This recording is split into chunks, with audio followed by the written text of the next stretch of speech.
Failure कर रहे हैं या हमें कहाँ से शुरुआत करनी चाहिए। तो सबसे पहली जो चीज़ है वो है माइंड। ब्रेन हम सभी के पास है, माइंड हम सभी के पास है, पर हमारा माइंड जो है वो वर्किंग किस तरह से करता है, हमारे माइंड की वर्किंग को हमें सबसे पहले समझना होगा ताकि हम कंपटीशन को समझ पाएँ। जैसे आपने मुझे फ़ोन किया, एक फ़ोन किया, 2 फ़ोन किया, 3 फ़ोन किया, 4 फ़ोन किया, मैंने नहीं उठाया, कोई बात नहीं, जब मैं फ़ोन उठाऊंगा आप मुझे कहेंगे अरे यार तू फ़ोन नहीं उठाता यार। अगर मैं एक बार में फ़ोन उठा लेता, अरे यार तू तो बहुत अच्छा आदमी है, एक बार में फ़ोन उठा लेता है। पर मान लीजिए, इसको थोड़ा सा सिनेरियो को चेंज कीजिए, मान लीजिए आपने मुझे 5,000 रुपये दे रखे हैं और आपको फिर कोई काम आया और आपने मुझे फ़ोन किया और मैं किसी वजह से आपका फ़ोन नहीं उठा पाया, तो आपके दिमाग में एक माइंडसेट आएगा जो बहुत जर्नल है कि यार पैसे भी ले रखा है, फ़ोन भी नहीं उठा रहा, खा तो नहीं गया है ना, एक तो इसको पैसे दो, उससे ऊपर से फ़ोन भी नहीं उठाता है। ठीक है, एक ये माइंडसेट होता है। उसी तरह का एक माइंडसेट है कि यार मैंने कंपटीशन में दी, यार इस कंपटीशन में तो मेरा कुछ भी नहीं होगा, सिलेबस भी पूरा नहीं किया, मैंने तो पढ़ाई भी नहीं की, मेरे तो घर का चूल्हा चौके का काम था, मुझे तो नौकरी करनी थी, घर वालों को पालना था, तमाम तरह की मैंने चीज़ें सोच ली। फिर मैंने एक बहाना लगाया कि यार इसमें तो नहीं होगा यार, इसमें तो 100 ही वैकेंसीज हैं, इसमें तो 50 ही वैकेंसीज है, अरे इसमें तो 5 ही वैकेंसीज है, अपना कहाँ से नंबर आएगा। एक ये माइंडसेट है जो आपको नेगेटिविटी की तरफ लीड करता है, नेगेटिविटी की तरफ आपको पहुंचाता है। एक माइंडसेट ये है कि आपने मुझे फ़ोन किया, मैंने आपके 5,000 ले रखे हैं और आपको जब पहली बार में ही आपने फ़ोन किया, मैंने नहीं उठाया, दूसरी बार फ़ोन किया मैंने नहीं उठाया, 3-4 बार आपने फ़ोन किया, मैंने नहीं उठाया, तो आपने दिमाग में सोचा कि यार शायद उसका फ़ोन कहीं गिर गया हो, खो गया हो, कोई बात हो गई। जब ये थॉट आया आपके दिमाग में तो आपका माइंड जो है वो रिलैक्स हो गया। पहली सिचुएशन में आपका दिमाग पैनिक हो गया, यार पैसे तो नहीं खा गया होगा ना। दूसरी सिचुएशन में आप जो है थोड़ा रिलैक्स हो गए कि यार फ़ोन अभी कहीं बिजी होगा, सो रहा होगा या कोई काम कर रहा होगा, आप रिलैक्स हो गए। जब आप रिलैक्स होते हैं तो आप चीज़ों के लिए बेटर तरीके से सोच पाते हैं, आप मोटिवेट रहते हैं, आप आशावान रहते हैं कि हाँ मेरे पैसे वापस आ जाएंगे। अगर आप जॉब की बात करें, यार 5 वैकेंसीज है, अरे भाई मुझे तो 1 में ही नौकरी लगनी है, मुझे 1 में ही नौकरी लगनी है, मेरा सिलेबस पूरा नहीं हुआ, भाई मैंने जितना पढ़ा है क्या उतने में मेरी कट ऑफ पास हो रही, हाँ यार मेरी कट ऑफ पास हो जाएगी, लगभग मैं जो है स्कोर कर लूँगा, मेरे पास होने के चांसेस हैं, तो मैं मोटिवेट रहूँगा। तो एक तो सबसे पहली चीज़ है माइंडसेट को समझना, अपने माइंडसेट को जो है आप हमेशा पॉजिटिव बनाए रखें। अब माइंड की 3 स्टेट्स हैं, conscious mind, unconscious mind and subconscious mind. Conscious mind यानी चेतन मन, यानी कि जो अभी हम देख रहे हैं, आप जो भी चीज़ सामने के सामने देख रहे हैं, बोल रहे हैं, महसूस कर रहे हैं, बात कर रहे हैं, खा पी रहे हैं, वो सभी काम जो हो रहे हैं वो हमारे कॉन्शियस माइंड की तरफ से हो रहे हैं। एक हमारा होता है अचेतन मन, एक होता है हमारा अचेतन मन यानी कि अनकॉन्शियस माइंड। जब हम बेहोश हो जाते हैं, जब हम बेहोश हो जाते हैं तो बेहोश होते टाइम हमारा दिमाग जो है कुछ सोच नहीं पा रहा होता है, कुछ सोच नहीं पा रहा होता है। हालांकि इसके लिए भी कहा जाता है, काफ़ी लोग इसे सोते हुए से भी संबंध लेते हैं कि सोते टाइम शायद हम अनकॉन्शियस में रहते हैं। नहीं, सोते हुए हम अनकॉन्शियस में नहीं रहते हैं, सोते हुए भी हमारा दिमाग काम कर रहा है, हमारी बॉडी काम कर रही होती है। तो ऐसी कोई प्योर स्टेट है ही नहीं जब हम अनकॉन्शियस रहते हैं। जब हम डेड हो जाते हैं, जब हम मर जाते हैं, सिर्फ तभी हम अनकॉन्शियस में पूरी तरह से पहुंच पाते हैं।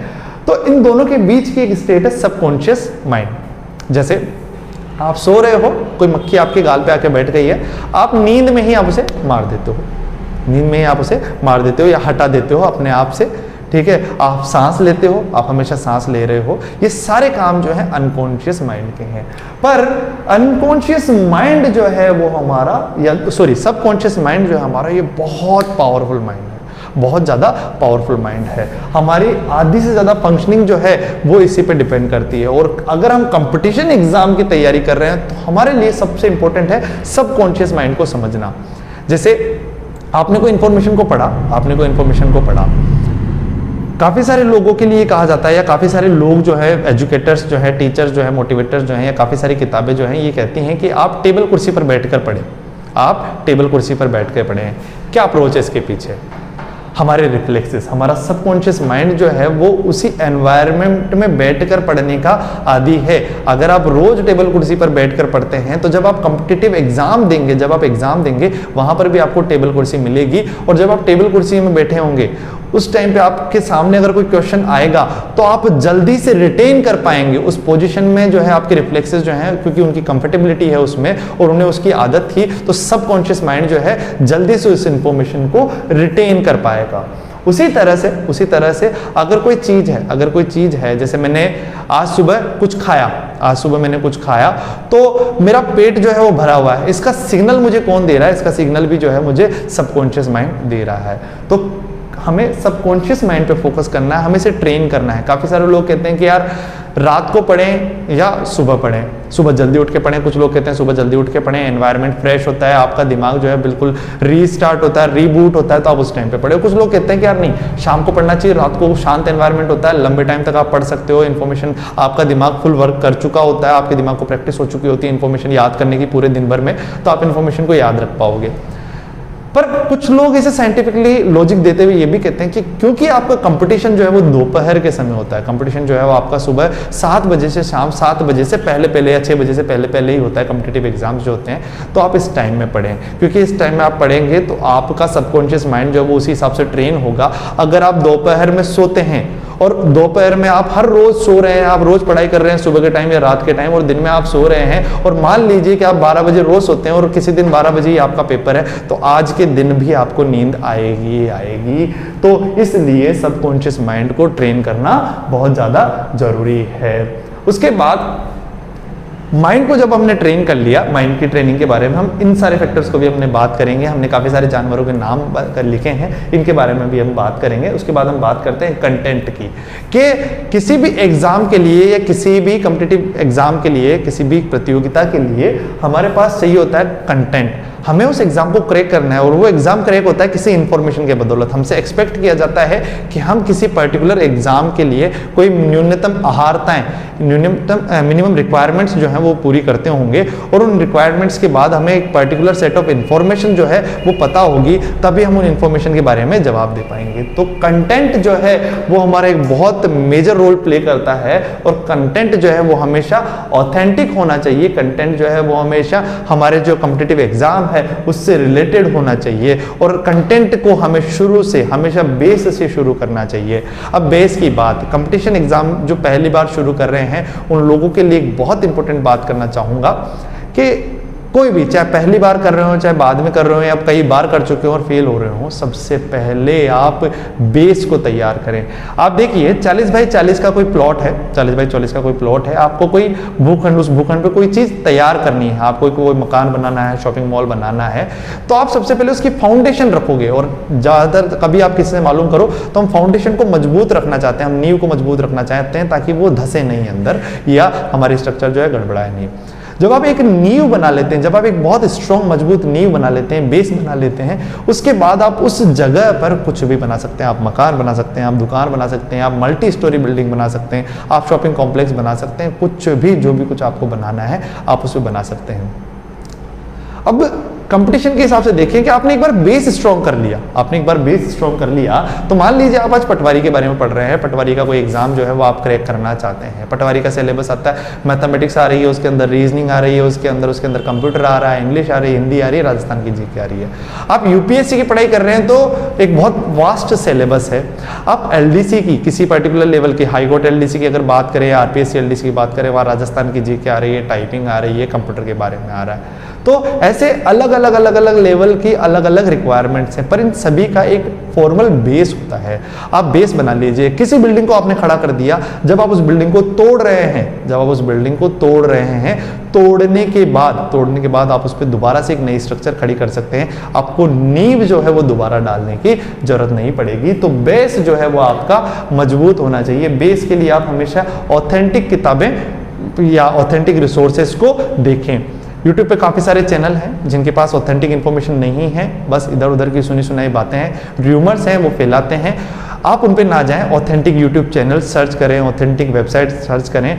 जैसे अगर आपको गवर्नमेंट वैकेंसी की कोई बात करनी है तो आप, जैसे राजस्थान की अगर मैं बात करूँ या इंडिया लेवल की अगर आप बात करूँ, तो इंडिया लेवल का आपको कुछ पढ़ना है तो NIOS की तरफ से जो NCERT है हमारा, NCERT की जो किताबें हैं आप वो पढ़ना स्टार्ट करें, आपको बेस बनाने में मजबूत करेंगे। राजस्थान के बारे में अगर आप बात कर रहे हैं तो SERT जो है उसके बारे में आप पढ़ें। एनसीईआरटी की जो किताबें हैं आप वहाँ से उनको पढ़ें, राजस्थान स्टेट की जो किताबें हैं आप उनको पढ़ें, वो ऑथेंटिक किताबें आपको मिलेंगी। उसके अलावा कुछ बहुत अच्छे ऑथर्स हैं, बहुत अच्छी प्रसिद्ध किताबें हैं, कॉलेज लेवल पे, यूनिवर्सिटी लेवल पे, स्कूल लेवल पे रेफरेंसेस हैं, आप उनको पढ़ें। उसके बाद आप इंफॉर्मेशन को जो है वो बनाएं, आप अपना बेस बनाएं। और जब आप बेस बनाएंगे तो आप टाइम लेंगे, जब आप बेस बनाएंगे, जब आप इन्फॉर्मेशन को पहली बार पढ़ेंगे तो आप थोड़ा टाइम लेंगे। जैसे मान लीजिए कि आप किसी कॉम्पिटिटिव एग्जाम की बात कर रहे हैं जहां पर जीके आती है, तो आप हर रोज न्यूज़पेपर पढ़ रहे हैं, हर रोज आप न्यूज़पेपर में सीरिया की बात कर रहे हैं, इजराइल की बात कर रहे हैं, यरूशलेम की बात कर रहे हैं, ईरान की बात कर रहे हैं, इराक की बात कर रहे हैं, आपको पता ही नहीं है ये चीज़ें कहाँ पर है। बैतलम वगैरह आपको कोई चीज़ पता ही नहीं है, ये चीज़ें कहाँ पर हैं, असल में कहाँ पर स्थित है, भारत से कितनी दूर है, भारत से इनका क्या संबंध है। तो जब आप कनेक्टिविटी नहीं कर पाएंगे, जब आप रिलेटिविटी से स्टडी नहीं कर पाएंगे, जब आप उस इंफॉर्मेशन को टाइम नहीं दे पाएंगे, तो आप उस इंफॉर्मेशन का बेस भी नहीं बना पाएंगे। आप जल्दी जल्दी में आगे भाग तो जाएंगे, पर आपको इंफॉर्मेशन जो है वो कभी समझ में नहीं आएगी, आपको वो हमेशा जो है कंफ्यूजन पैदा करेगी। जैसे एक बहुत सिंपल सी चीज़ है, हमारे एक टीचर ने बहुत बड़ी बेसिक सी चीज़ बताई। काफ़ी सारे लोग दाया और बाया में कंफ्यूज रहते हैं, तो दाया बाया में मैं खुद 12th तक कंफ्यूज होता रहा। 12th क्लास के टाइम पे एक मेरे टीचर ने बहुत सिंपल सी चीज मुझे बताई कि यूं और यूं बना लीजिए, यूं और यूं बना लीजिए दोनों हाथों से। ध्यान मुद्रा जो है, ध्यान मुद्रा बना लीजिए, इनको अपने सामने रखिए, जो मैं सामने देख रहा हूं मेरे सामने से देखें। उसके बाद इन्हें आप देखें कि कौन से में बी बन रहा है, कौन से में बी बन रहा है और कौन से में डी बन रहा है। तो B4 बायां और D4 दायां। बहुत सिंपल सी चीज थी, बहुत सिंपल सी चीज थी, पर लाइफ टाइम के लिए मेरे कंसेप्ट को क्लियर कर गई। तो आप चीजों को अपने इंटरेस्ट से पढ़ें, बहुत बेस से पढ़ें। जब आप बेस तैयार कर लेंगे उसके बाद आपको इन्फॉर्मेशन को समझना आसान रहेगा। आप मैप्स को समझें, अगर आप जीके पढ़ना चाह रहे हैं, किसी जगहों के बारे में पढ़ना चाह रहे हैं, तो सबसे पहले आप मैप देखें, मैप पर लोकेट करें, ज्योग्राफी पढ़ें, वहाँ की हिस्ट्री पढ़ें और इन सारी चीज़ों को एक साथ कनेक्ट करते हुए चलें, उन सारी चीज़ों को एक साथ कनेक्ट करते हुए चलें। जैसे कोरोना भी चल रहा है, तो कोरोना में भारत में क्या हो रहा है, चीन में क्या हो रहा है, अमेरिका में क्या हो रहा है, भारत के अंदर अगर चुनाव चल रहे हैं तो चुनावों में क्या हो रहा है, इन सारी चीज़ों को कनेक्ट करते हुए इनके क्या इम्पैक्ट हैं। इराक में अगर कोई विवाद हो रहा है, ईरान में कोई विवाद हो रहा है, तो तेल के दामों पे क्या असर पड़ रहा है, आपकी जेब पर क्या असर पड़ रहा है, इन सारी चीज़ों को रिलेट करते हुए पढ़ें। उसके बाद आता है इंटरेस्ट। जब आपको कंटेंट ऑथेंटिक मिल चुका है तो आपको उसमें इंटरेस्ट डेवलप करना पड़ेगा। अब जैसे काफ़ी सारे बच्चे कहते हैं कि सर मुझे मैथ्स नहीं पसंद है, मुझे बायोलॉजी नहीं पसंद है, मुझे कोई पर्टिकुलर सब्जेक्ट जो है वो नहीं पसंद है। अगर आप कोई पर्टिकुलर सब्जेक्ट नहीं पसंद है या पहली बार उसका कोई फैक्टर रहा, आपने तो पहली बार कुछ पढ़ा था और आपको वो पसंद नहीं आया था, कोई भी टीचर हो, चाहे अच्छा टीचर नहीं रहा हो, चाहे अच्छा कंटेंट नहीं रहा हो, चाहे आपका खुद का इंटरेस्ट नहीं रहा हो, चाहे आप क्लास से बाहर देख रहे हो, कोई भी फैक्टर रहा हो, पर अब जब आपको जरूरत है तो आपको इंटरेस्ट डेवलप करना पड़ेगा। तो इंटरेस्ट डेवलप करने के लिए एक तो आप उस चीज को टाइम दें, उसको टाइम दें, उसे अप्रोच चेंज करके देखें, बार बार अप्रोच चेंज करके देखें, रिसोर्सेज चेंज करके देखें। जब आपका एक बार उसमें इंटरेस्ट डेवलप होने लग गया तो आप उस इंटरेस्ट के बाद उस कंटेंट को एक लंबे टाइम तक परस्यू कर पाएंगे, आप उस चीज को लंबे टाइम तक पढ़ पाएंगे। दूसरी चीज इंटरेस्ट के लिए है नीड। डिमांड और सप्लाई या नीड जो है हमारी, जब वो पूरी कब होगी, हमें रिवॉर्ड कब मिलेगा, जब हम उसे प्रॉपर इनपुट देंगे। हम प्रॉपर आउटपुट कब एक्सपेक्ट करेंगे, जब हम प्रॉपर इनपुट देंगे।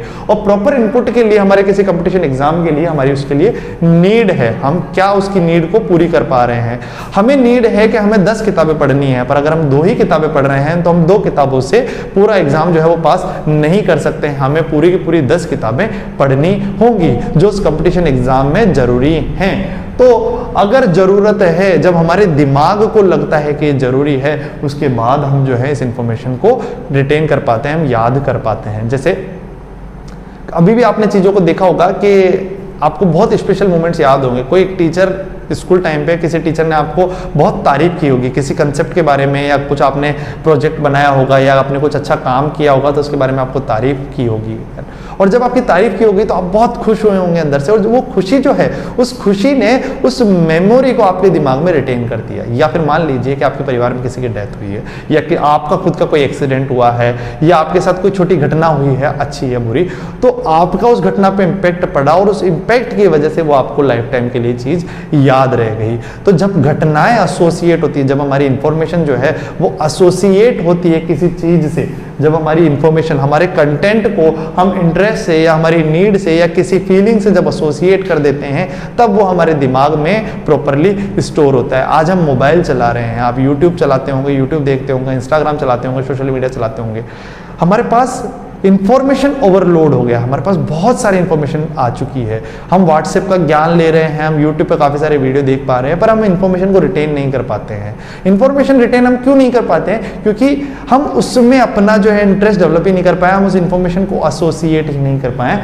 इन सभी फैक्टर्स को हम जो है, इनके सॉल्यूशंस को अभी हम यहाँ पे पढ़ने वाले हैं, डिस्कस करने वाले हैं। तो मेरा कहने का मतलब है कि आप इंफॉर्मेशन को एसोसिएटिविटी के साथ एक बार देखें। उसके बाद हमारी आती है प्रेजेंस। क्या हम जब सीख रहे हैं, जब हम पढ़ रहे हैं, क्या हम प्रेजेंट हैं?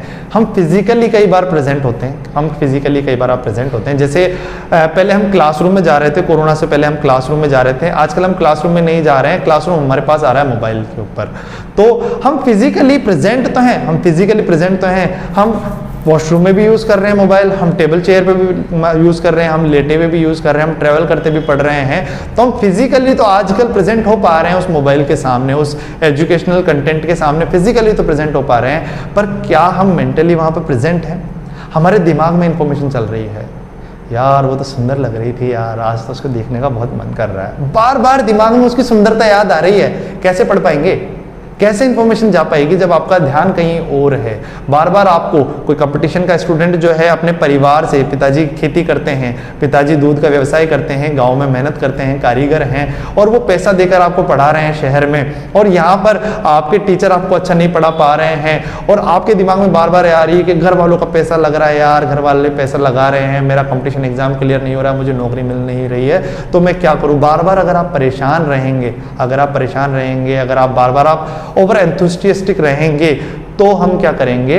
चीज़ों को मिस कर देंगे, हम चीज़ों को रिटेन नहीं कर पाएंगे, याद नहीं कर पाएंगे, हम सेव नहीं कर पाएंगे। जैसे अगर किसी ने कंप्यूटर पे काम किया हो, वर्ड पे आप बहुत सारी चीज़ें लिख दीजिए, लिखने के बाद अगर आप लिख कर क्लोज करके चले जाएंगे तो वो चीज़ सेव नहीं होगी। सेव करने के लिए आपको Ctrl+S तो दबाना ही पड़ेगा, आपको सेव तो करना ही पड़ेगा इंफॉर्मेशन को, और सेव इंफॉर्मेशन तभी होगी या तो आपके उसको दिमाग को लगता है कि आपको उसकी ज़रूरत है, या आपका उसमें इंटरेस्ट है, या आपने उसे एसोसिएट किया है। एसोसिएट करने के लिए हम नेमोनिक्स बनाते हैं, शॉर्ट ट्रिक्स बनाते हैं चीजों की, तो या तो हम उनसे याद करें, या फिर हम चीजों को कनेक्टिविटी से जोड़ें, हम छोटी छोटी चीजों को पेयर बनाकर जोड़ें। एक्टिव प्रेजेंस की हम बात कर रहे थे, तो हमारे मेंटल स्टेट की, हमारे दिमाग की हम एक्टिव प्रेजेंस होनी चाहिए।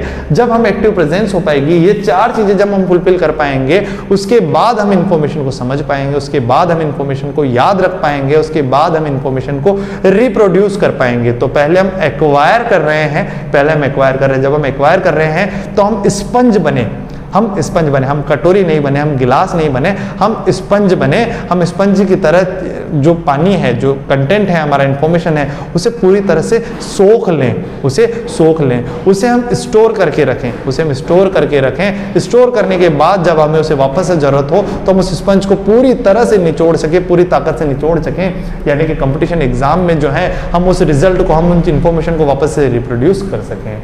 उसके बाद जब हम सारी चीजें कर चुके हैं, कंपटीशन में हम सारी चीजें कर चुके हैं, हमारा बेस तैयार हो चुका है, हमारा पढ़ने का तरीका शुरू हो चुका है, उसके बाद हम पेपर देने जाते हैं। तो जब हम पेपर देते हैं, एक बहुत बड़ी समस्या है, सभी लोगों में एक बहुत बड़ी समस्या है, हम भूल जाते हैं, यार ये तो मैंने पढ़ा